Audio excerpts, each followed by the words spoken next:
Hey guys, welcome back to Coffee Talk. Oh, I'm giving another welcome. Before we see who this is, I got a strawberry matcha from the tea shop across the street. I haven't tasted it yet.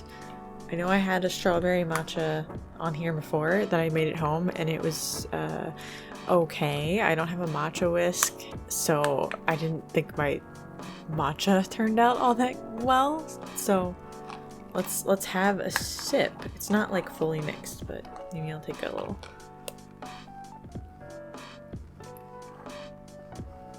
Oh. No, that's tasty.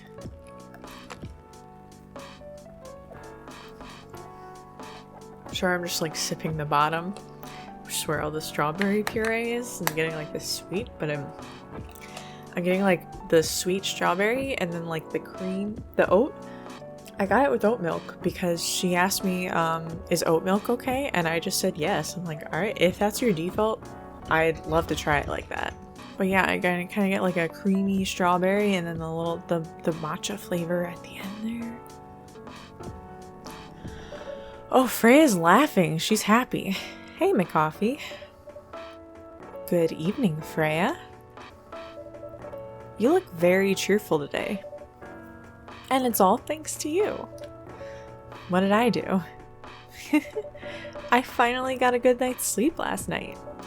Like, I slept like a log. A proper 12 hours closing my eyes and not thinking about anything. A proper 12, that's good. Good for you. You really needed that. I know. But I had the deadline coming, and I've been pushing myself to finish this draft. A bit too much, I guess. So how's it going now? You won't believe this. I probably will. But when I woke up this afternoon, the words just flowed through me like water. And not forced crap like I've been writing recently. That's why taking a break is important. Yeah. You don't need to start lecturing me now. So what's your plan now? Now? As in right this moment? I'm planning to go to the bathroom and wash my face. And after that, I'll continue writing. Sounds like a solid plan. You know where the restroom is. Have fun. Okay, I need something to drink now. Freya, you're unemployed. Don't waste your money on coffee shop drinks. That is so weird, coming from the coffee shop owner. I know, you've been a regular for years. If you only need the vibes of the place, just right here. No, I can't do that. You don't have any customers tonight. What'd I do if this place went bankrupt? It won't happen. How can you be so sure? Just take this tap water and go do your work, okay? But... oh, just give her another freebie. See, there's a customer coming right now. So don't you worry about me. Oh. Hi, Gala. Time to do the high voice and the low voice. Or maybe he won't talk. What's wrong? I know you're a man of few words, but this is maybe pushing it a bit. Freya. McCoffee. I'm truly very sorry for what happened yesterday. Gala? Hey, it's alright. No one got hurt, right? And the coffee shop's fine. Don't think about it too much, Gala. Like Freya said, no casualties and no problems with the coffee shop. I still need to redeem myself for the mess I made and the scare I gave you. I'm sure there's something I can do. Why don't you buy something for the lady here? I'm sure she'll appreciate it. Hey, what do you mean? Do you want anything to drink, Freya? No. It's alright. I insist. You don't have to. Please accept it. At least it'll help me stop feeling so guilty. At least. A little. Alright. I wouldn't mind a coffee. Not an espresso, mind you. Something with a little less of a kick. You know how to make sugar and spice? The one with cinnamon? That's me. I don't need to go I guess I didn't go super low. Yes. A cup of sugar and spice, please. Do I have sugar and spice? I want the rest of these, heckin' beverages.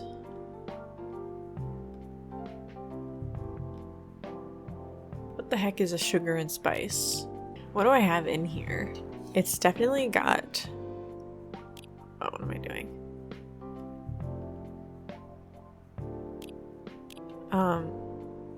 Coffee and cinnamon, right? You would think that the other ingredient would be honey? I guess I can try. See if that gives me a named beverage. Whoops, not ginger.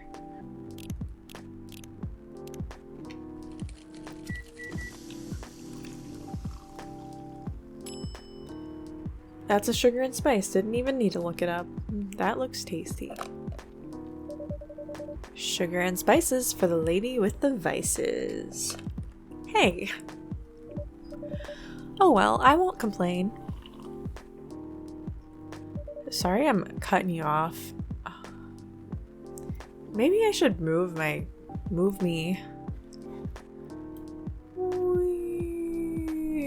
over here for coffee talk, because if there's people's heads, they're usually over to this. There's sometimes people over here. Or maybe I should be down here? We'll try this for a sec. Thank you, Gala. Don't mention it. Don't mention it. McCoffee, are you sure there's nothing I can do for you? You don't have to do anything, Gala. It's fine. But to be honest, I'm curious. What happened yesterday? Yeah, if I'm not mistaken, you usually stay indoors during the full moon, don't you? I usually do, but there was an emergency at the hospital yesterday. What kind of emergency? The hospital was really packed yesterday after that announcement. Announcement? The one saying that a replacement government-issued Fury sedative will be available soon? Releasing that news on the day of the full moon was just stupid. So many restless werewolves came, asking about the sedative, which isn't ready yet. But the announcement said it wasn't ready. Just that it was coming soon. You think people read the whole article? They only saw the headline or glanced at it at the news stall. Then they went straight to the hospital. I don't blame them though. Finding out that the only publicly available sedative is dangerous is difficult for some people. I ended up having to explain it to dozens of werewolves. I even had to put some rogue werewolves in the isolation rooms. It was that bad, huh? Yeah, to the point that we ran out of rooms to put them in. That's why at the end of my shift, I left immediately. Normally, I'd have asked a friend to lock me in one of our isolation rooms, of course, but I couldn't, so I rushed back to my apartment. But it was too late.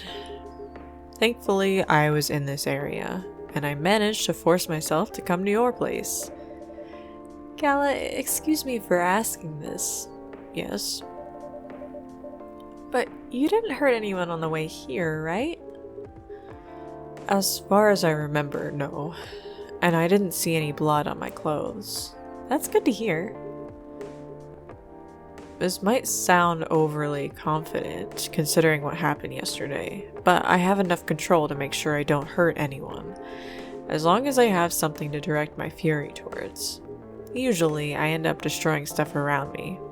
Or, worst case, hurting myself.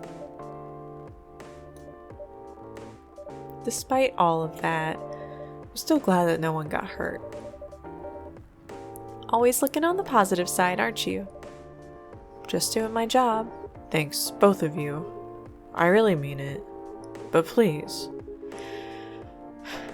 if there's anything I can do to pay back... if there's anything I can do to help, please don't hesitate to ask me right away.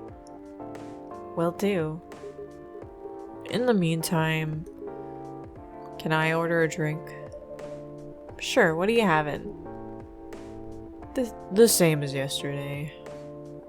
I already don't know what your dang drink is. It's tea. Milk. Ginger brew. Oh no, am I gonna cover the drinks now?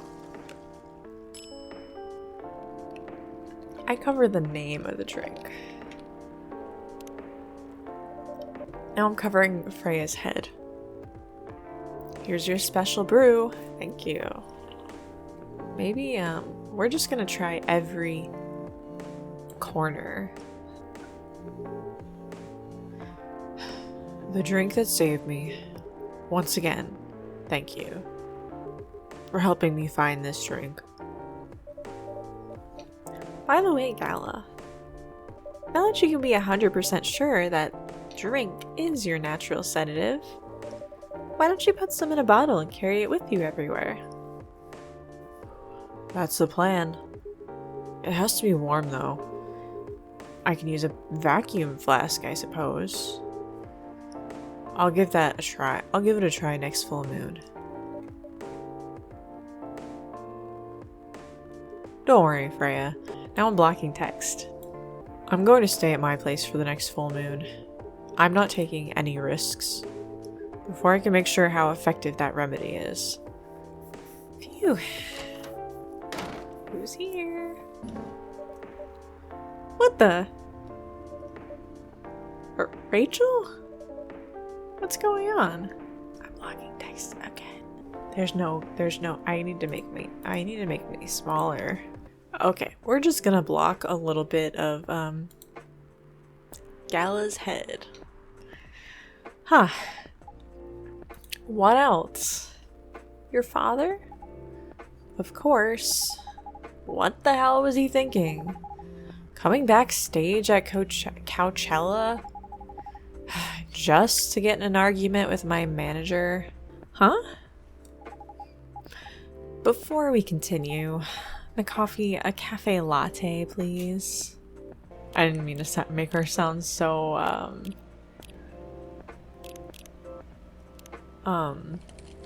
shoot, is that gonna be a cappuccino? I forget how this game works.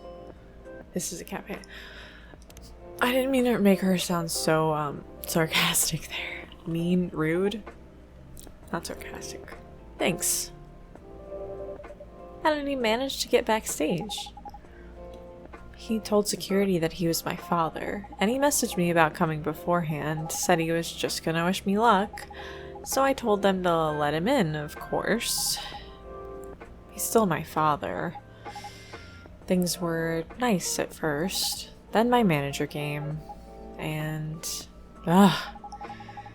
I don't know why he hates him so much. It's showbiz. I'm mature enough to know what's good or bad for me. What happened after that?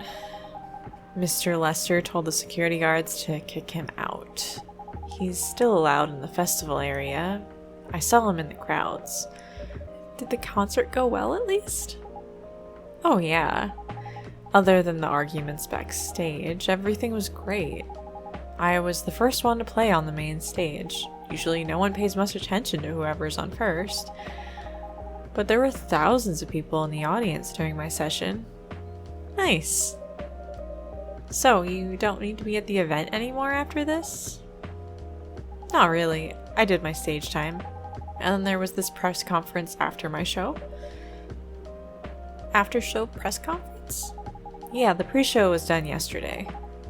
Today was a small one. There were almost a dozen journalists who wanted to interview me, so we decided to do a mini conference. Good for you. You're totally back in the game, huh? I guess I am. Thanks to Mr. Lester. I would say it's because of you. But your manager's probably worked some of his influence too. So why are you here? Because of Dad, of course. I told him to come here this evening. We really need to set things straight. He needs to stop messing with my manager so much. And because this evening is the only time we can meet, I can't go to the party Mr. Lester is hosting. What party? He's hosting a party for the VIPs and artists he manages at a club in Belltown. Is it okay for you to go to the party without a guardian? I am 18, remember? I'm an adult. Yeah, but you can only enter some clubs if you're 21. Not this time, because Mr. Lester's my manager and it's his party. I'm not sure about that. It's true. No, I know you can do that by using his name, but I don't think he should do that with you. Why? I'm an adult. No, you're not, Rachel. Have you ever been to one of Mr. Lester's parties? Well, no. You have? Not personally. I've heard stories. What stories? He knows how to party. That's good then. That's not necessarily a good thing. Knowing how to party might mean something else entirely. I don't know what you're talking about. You'll find out. Especially if you keep Lester on as your manager. Personally, I don't mind wild parties, but inviting an underage person to his party, that might be a bit too far. Welcome. Huh? Hello? Oh, it's Hendry as a cat. What the hell? Oh no. Dad? What? Rachel, is that Mr. Hendry? Yes. Dad? What happened? McCoffee, can you get a cup of milk for him, please? Just milk? Just milk. Meow. Milk, milk, milk. Whoops, milk, milk, milk.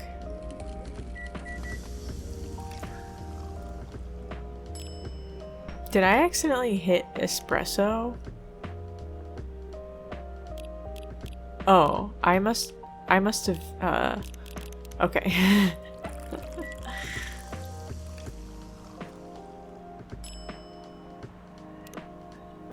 Hot milk coming right up.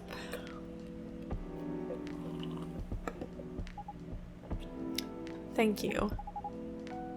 Dad, please hold on. Can somebody help me call an ambulance, please? They're on the way. I've contacted the hospital. Thank you. I've also contacted our Nekomimi expert personally. She's off shift right now, but she's also on the way.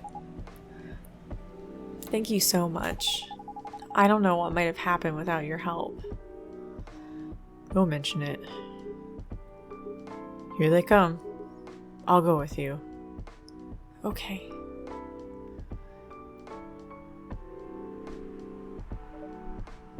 Ooh boy, that was really something, huh?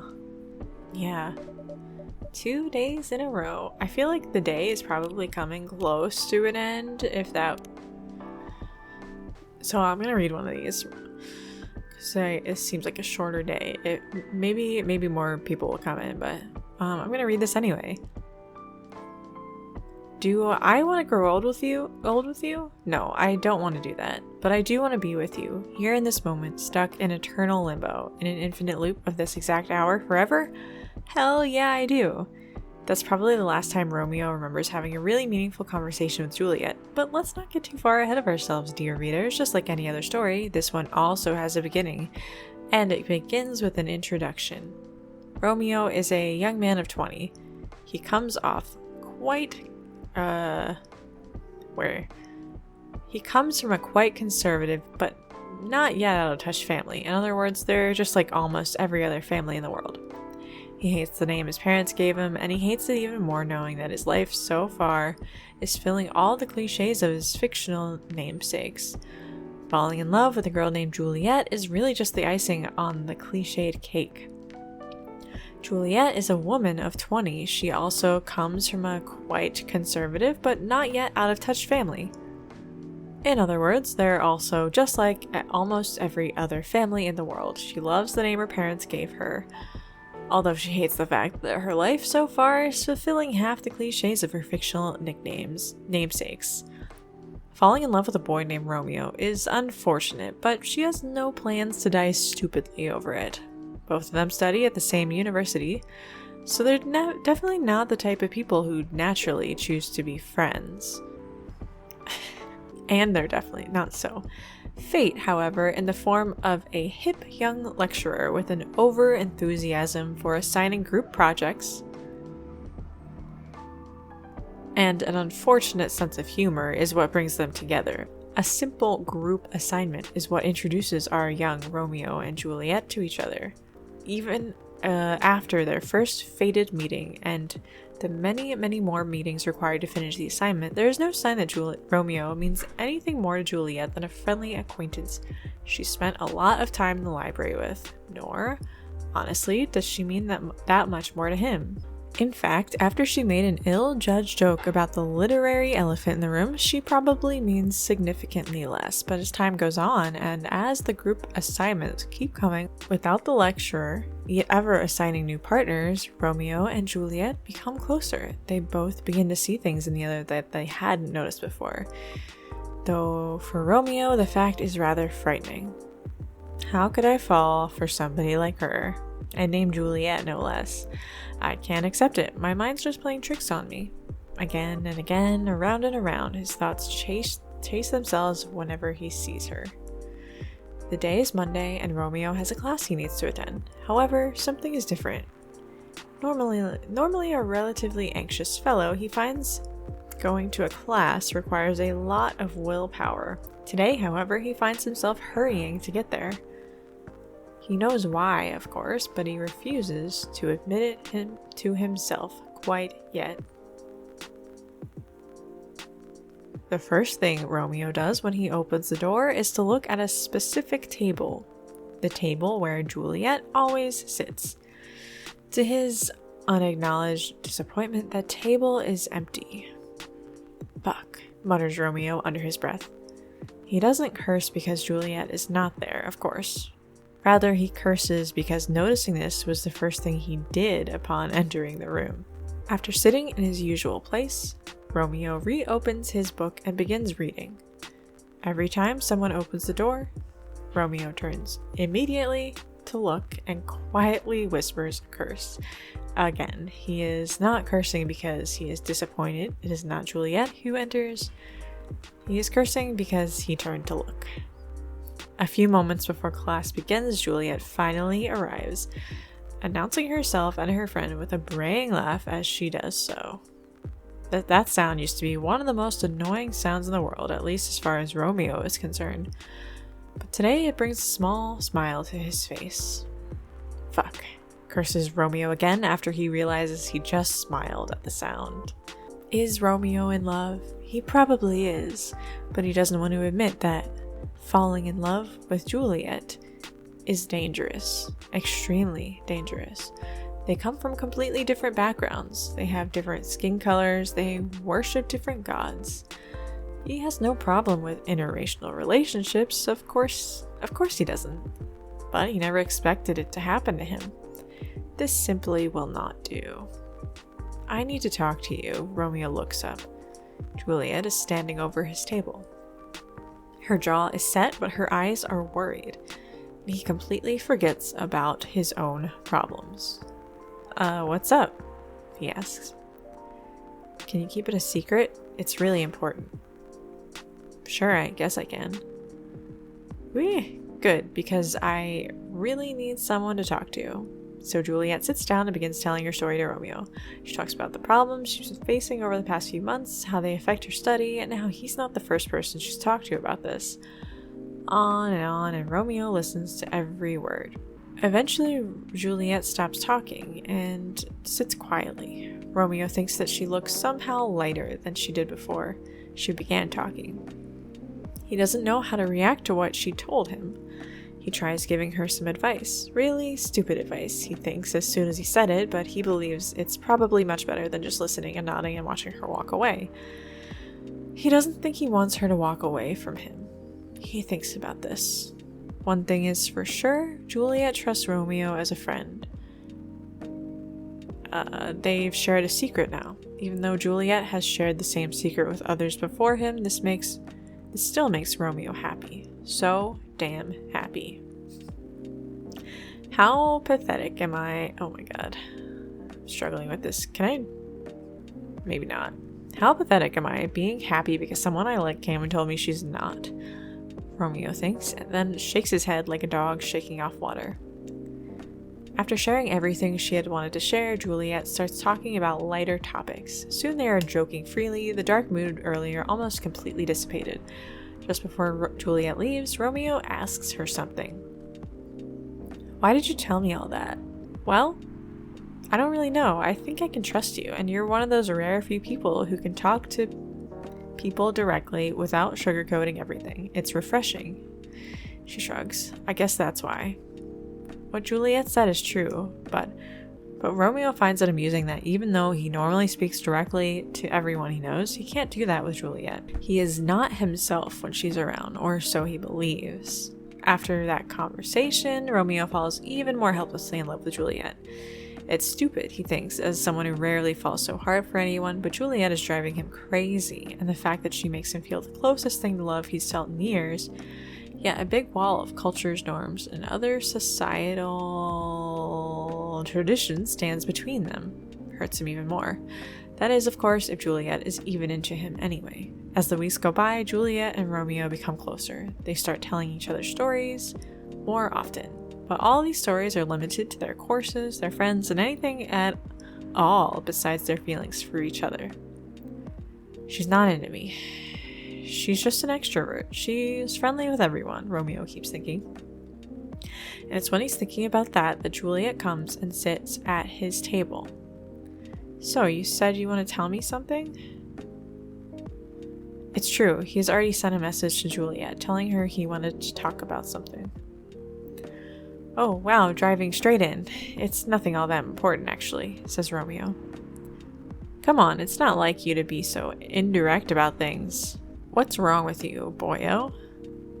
Romeo actually called Juliet to talk about her attitude recently. She's been weird, at least in Romeo's eyes, and it feels like she's getting farther away, removing herself from many student activities she'd usually partake in.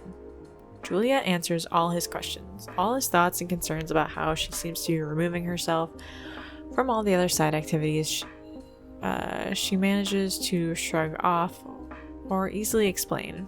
Maybe it's just me. Maybe I'm obsessing over every single thing she does, thinks Romeo, while a pit opens in his gut at the thought. Is that all? Anything else you want to say? She questions him. Fair is fair, after all. Do you know that I used to like you? The words come out from Romeo's mouth out of the blue. He's horrified, even as he recognizes that it's a lie. He still likes her now. He doesn't even know why he decided to confess his feelings right at this random moment. Never mind why he...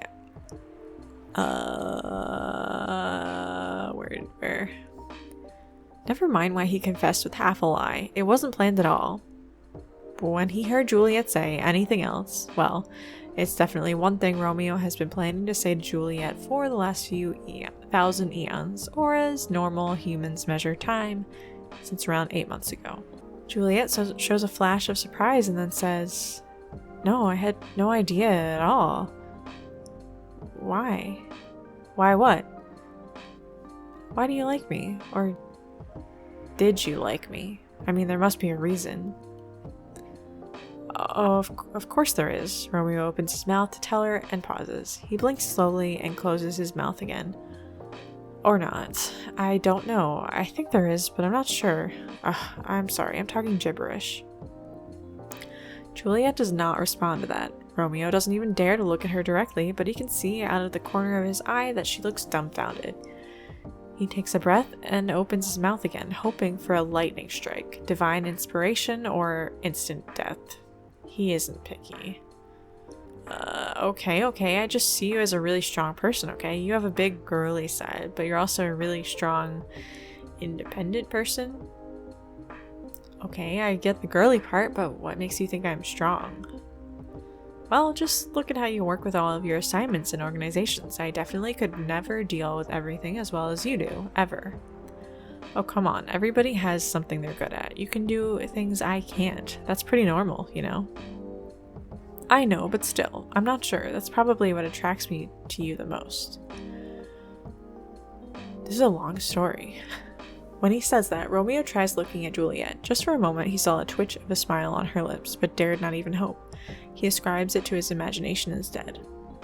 So what's next then? Asks Juliet.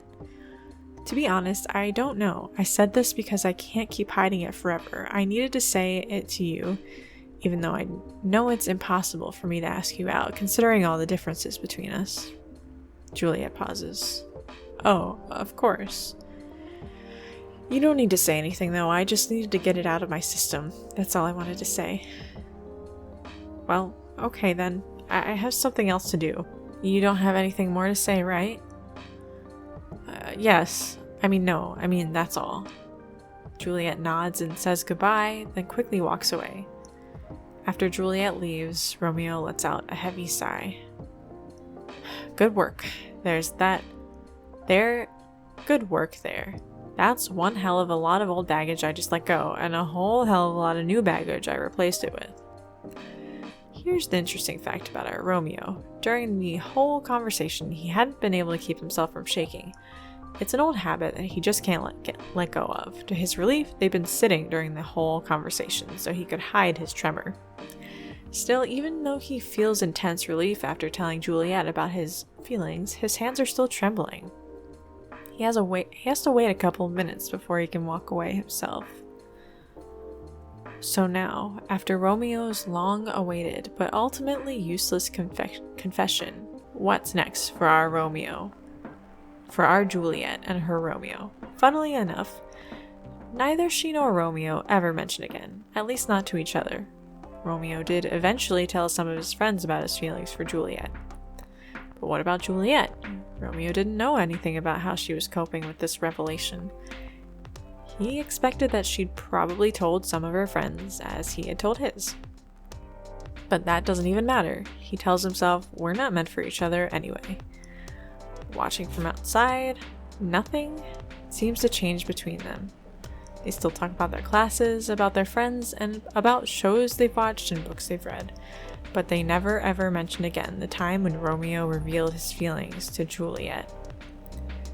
At first, Romeo had thought that confessing his feelings would mean letting go of a big boulder inside his heart. As it turned out, it only transformed the boulder into a restless rock monster asking for more. Eventually, he realizes letting Juliet know about his feelings isn't enough. He needs to have her. He wants to hold her tight. He wants to stare into her eyes and tell her he loves her to Pluto and back. He wants her to hear her say, I love you too. He wants to kiss her. He wants to run away with her to a place where no one cares about their differences and just sees them as a cute couple in love. He wants to do all good things in life together with her, and more than anything on this earth, he simply wants her. The feeling is killing him. How could she be acting normally after that revelation? Does it mean his feelings mean nothing to her at all? The peak of his emotions comes one day when our hero is falling asleep. Suddenly, his body is drenched in sweat, his heart beats too fast, and his thoughts only run to one thing: Juliet. He wants. No, nothing so prosaic. He needs Juliet. He doesn't care about anything else, about the traditions, about their families, about anything. There's only one thing he needs to do tomorrow, and that is to confess his feelings, again, to Juliet. This time, however, he's going to ask her out. If she feels the same way, he will ask her to just give it a try and fight the world together. He resolves that he is going to take a leap of faith, and it will be the first thing he does the next time they meet. To be continued. That was so much longer than all the other stories. Alright, back to real life. 2 days in a row, an emergency at your place. Well, at least some people think of your place as their go-to when they need help. You're right. It's not every day you look at things from the bright side. Huh? Well, I'm one of your coffee shop disciples, right? So I kinda understand them. I hope Hendry's alright. Me too. At least he's in good hands now. What's your plan for the rest of the night? Well, that was all pretty hectic, but I need to continue writing. Take your time and place then. Will do. Alright. Tea with milk. Mixed by pouring the two repeatedly between cups. Originally from Malaysia. Okay, let's read this paper.